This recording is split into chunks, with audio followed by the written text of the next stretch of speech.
Welcome student. This is our first lecture for the pharmaceutical jurisprudence. The name of the topic is pharmaceutical legislation in India. Before starting with the core subject, I would like to explain you the background regarding the pharmaceutical jurisprudence. Pharmaceutical jurisprudence is a science which deals with the laws. Especially here we are going to dealing with the laws and rules applied to the pharmaceutical industries. See, the pharma business is a business which is completely under the control of Government of India. And here, production of the drug, manufacturing of the drug, sale of the drug, all these activities have been controlled under the Government of India. But this is a recent situation. But prior to independence, the situation was completely different. At that time, there were no rules and regulations for controlling the business for pharmaceutical industries. Hence, there is a special need for the rules and regulations. But why there was not rules and regulations regarding pharmaceutical industries? Because the pharmaceutical industries have not grown up to such an extent in that period. I'm talking about the period in 18th century. In 18th century, in India, we used to practice Ayurvedic systems of medicines and homeopathic systems of medicines. Generally, there used to be the Ayurvedacharyas. They reside outside the villages. In their ashrams, they used to grow the medicinal plant, and that medicinal plants are used for the treatment of the patients. Since there was no manufacturing of allopathic medicines, hence there was no shop for sale of the drug or no factory or unit for manufacturing of drugs. But for the first time in the year 1811, Mr. Badgat has started his first allopathic shop in Calcutta. Here they used to sell some tinctures and some type of allopathic medicines which were imported to India from UK or from other parts of country. At that time, what happened?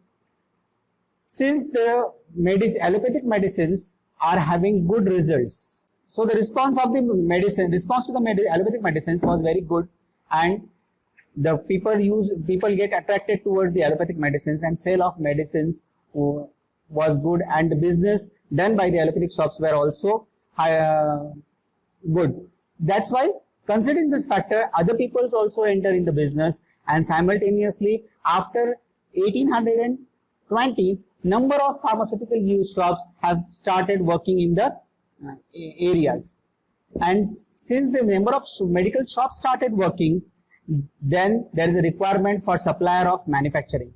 Hence, some small units are also started for supplying the medicaments to these shops. For example, in Bengal Chemical and Pharmaceutical Works have started working in 1901. Then in 1903, Praful Chandra Roy started his unit in Calcutta. Then Professor T.K. Guzar has also started the unit in other parts of India. So there became a competition between this company came into existence. What was this competition? This competition was for achieving the business. How the business can be achieved? By attracting more customers. For attracting more customers, these people has started reducing the price of their products. Since they have to reduce the price of the product, they can't maintain the quality of the product, and hence they have to use substandard types of ingredients in their formulations, which have automatically affected the standards of the medicament. Due to the substandard ingredients, this substandard product came into existence, which was not useful for the people. Hence, peoples were affected in two ways. First thing, they were economically harassed because they have to pay the price for the medicament. But after paying the price, they are not getting the effects for improvement in health. So they are cheated health-wise also and economically also. So these things come into the notice of the people, and people start resisting for this situation. And for this thing, then two act was passed by the government. In first act was passed, that act was Opium Act in the year 1878, and the second act was passed in the year 1919. But both the acts were not for the welfare of the society or for the benefit of the people in the society. These acts were passed for the benefit of government. That time the British government used to rule India, and they want to purchase all the opium which has been produced and cultivated in India, and that's why they passed the Opium Act 1878. Similarly, there was a condition in India, people used to kill animals due to the rivalry, and that's why to prevent and have a control, to prevent this act and to have a control on the sale of poison, they passed the Poison Act in the year 1990. But there was no such act found which controls the sale of medicine used for human beings. And that's why people started resisting, and people came outside and they called a protest, and they protest against the government, and they compelled the government to take some action for constitution of pharmaceutical legislation. So legislation means the rules and regulations, and the rules and regulations which will apply to the pharma business. And for that purpose, this is the definition for what is the need of pharmaceutical legislation. Considering all this background, the need of pharmaceutical legislation is that the people, to ensure the patients which receive the drug are of required quality and tested and should be evaluated for their safety and efficacy. This becomes the prime necessity for providing the pharmaceutical legislation. And for this purpose, a separate committee was constituted, and that committee was known as Drug Inquiry Committee. The Drug Inquiry Committee was constituted in the year 1931 under the chairmanship of under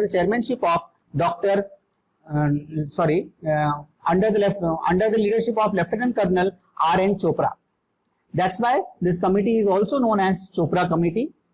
And the similar way, it is also known as Drug Inquiry Committee, and in short, it is also known as DEC Committee. This committee was constituted in the year 1931. The committee were asked to make inquiries in the said matter, that then to make recommendations for the smooth control and manufacturing, import, distribution and sale of the drug in the interest of public health. So that all these activities, the activity of manufacturing the drug, selling the drug, importing the drug and utilization of the drug should be under the control of government, so that the people will get the correct medicines having the correct efficiency. And for that, this committee were formed, and they were asked to make some recommendations so that this above said activities can be smoothly conducted. So committee worked hardly, and they recommended 90 recommendations. In that recommendations, some very basic recommendations were there, that since all the medicines have been imported from other countries, and that's why the standard of the medicines cannot be controlled. Hence, to control the standard of the medicines, the indigenous medicine should be motivated, and hence they asked for motivating the indigenous medicine manufacturers in India, so that our own medicines can be supplied.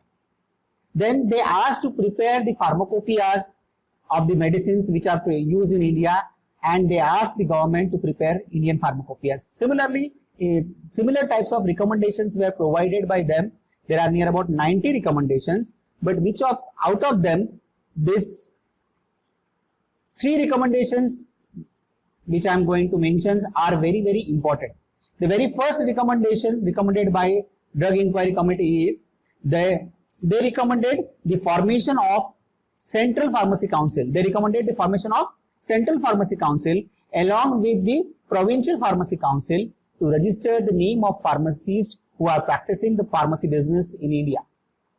At that time, this provincial pharmacy councils were existing. Nowadays, they have been known with state pharmacy councils. And today, the government is still working with Central Pharmacy Council of India, and under the control of Central Pharmacy Council of India, various state pharmacy councils works, and they register the name and addresses of the pharmacists, those who are working with the suitable qualification for the pharmacist. The second important recommendation was that the Drug Inquiry Committee also suggested the creation of Central Drug Laboratory. The Central Drug Laboratory is known as CDL. The Central Drug Laboratory, they emphasize on creation of Central Drug Laboratory, and they clearly mention that the Central Drug Laboratory should be formed with the suitable equipment and efficient staff so that the effective testing of the sample should be done. And for the speedy working of the sample, they also insisted to form small state laboratories to test the sample so that the testing of sample should be speedily done. Above this, they also forms the creation of drug control machinery. The drug control machinery will look after the execution of the act, and if required, they will collect the samples of the drugs, substandard drugs, and send it to the Central Drug Laboratory for the testing. These three important steps are very, very important for executing the pharma business. And today, all our important regulations or rules are based on these three basic recommendations recommended by DEC committee. That's why these three recommendations are very, very important. So that this complete report of recommendations with 90 recommendations is submitted by DEC committee in the year 1934. But since the government was reluctant towards the report and there was a declaration of Second World War in the year 1938, that's why the government has not taken any important step in creation of pharmaceutical legislation.